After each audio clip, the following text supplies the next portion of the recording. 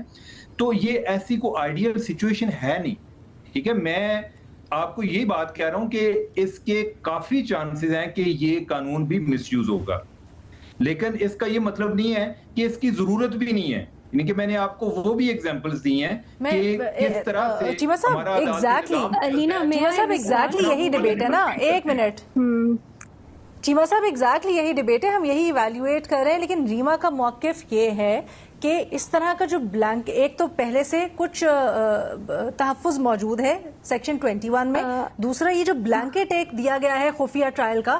I'll let Reema respond.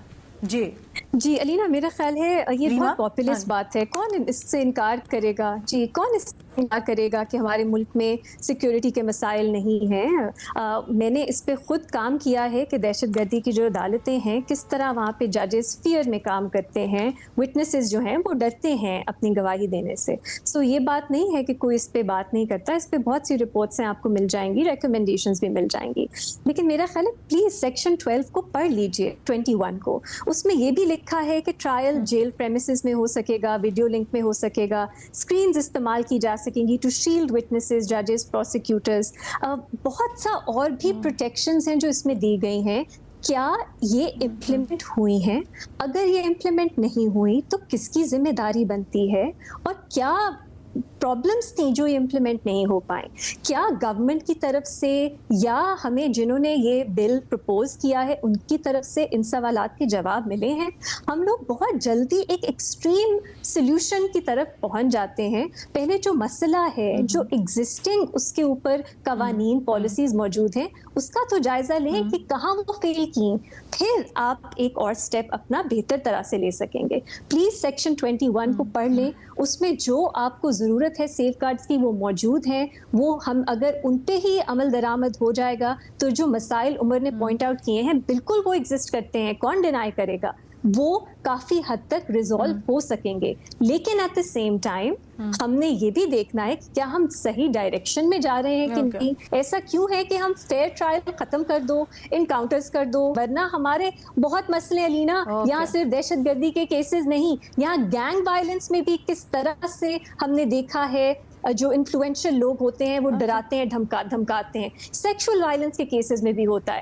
ہر case یہاں پہ تو پھر ہمارا ملک ایسا ہے جہاں لوگ گھبراتے ہیں, ڈرتے ہیں, فیملی والے ڈرتے ہیں, خواتین ڈرتی ہیں, بچے ڈرتے ہیں. پھر آپ پورے ملک کو ایک سیکیورٹی, لیکن اس کا سدباب یا اس کی پروٹیکشن کا طریقہ کار وہ نہیں ہے جو یہ 21AA میں تجویز کیا جا رہا ہے. بالکل, تو میں وہی کہہ رہی ہوں کہ ہمیں اوور آل اس ملک کو, ملک کے کانٹیکٹ سب واقف ہیں, لیکن جو ہم سولوشن اڈاپٹ کرتے ہیں اس کو, اس کے فنڈامنٹلز ٹھیک ہے ریما, بڑی ڈیٹیل میں آپ نے بتا دیا. ٹھیک ہے, اوکے. کنکلوڈ دس ڈیبیٹ آن عمر چیمہ صاحب کی اس کے اوپر یہ رائے ہے کہ وہ سمجھتے ہیں کہ جو زمینی حقائق ہیں اس کو دیکھتے ہوئے تحفظ فراہم کرنا زیادہ ضروری ہے. ان کو اس میں قباحت نہیں لگتی, سمجھتے ہیں کہ شاید ایک دو چیزوں کو اگر ریویو کیا جائے, ٹویک کیا جائے تو اس میں کوئی مسئلہ نہیں ہے, لیکن اوور آل جو ترمیم ہے مجوزہ اس میں کوئی قباحت نہیں ہے. لیکن ہمارے پینلسٹ کی اکثریت ریما عمر صاحبہ, ارشاد بھٹی صاحب اور سلیم صافی صاحب سمجھتے ہیں کہ اس سے فیئر ٹرائل متاثر بھی ہو سکتا ہے. اور آگے بڑھ کر ریما نے یہ بھی ایکسپلین کیا کہ یہ جو 21AA جو مجوزہ ترمیم ہے, اس کے اندر جس طرح سے ایک بلینکٹ خفیہ ٹرائل کی بات ہو رہی ہے وہ بڑا پرابلمٹک ہے. ایک ہم یہ امید کرتے ہیں کہ جب کمیٹی میں ڈیلیبریٹ کیا جائے گا اس کے اوپر تو ریویو ہوگا, یہ جو ساری یہاں پر کانورسیشن ہے اس سے بھی فائدہ اٹھایا جائے گا. اور پھر ایک چھوٹی سی آبزرویشن یہ بھی کہ اس وقت پنجاب میں کمیٹیز میں کوئی اپوزیشن نہیں ہے, کیونکہ آپ کو یاد ہے جب کچھ عرصہ پہلے وہ معاملہ ہوا تھا تو اس کے بعد پنجاب میں اپوزیشن یعنی PTI کی جماعتوں نے استعفیٰ دے دیا تھا کمیٹیز سے.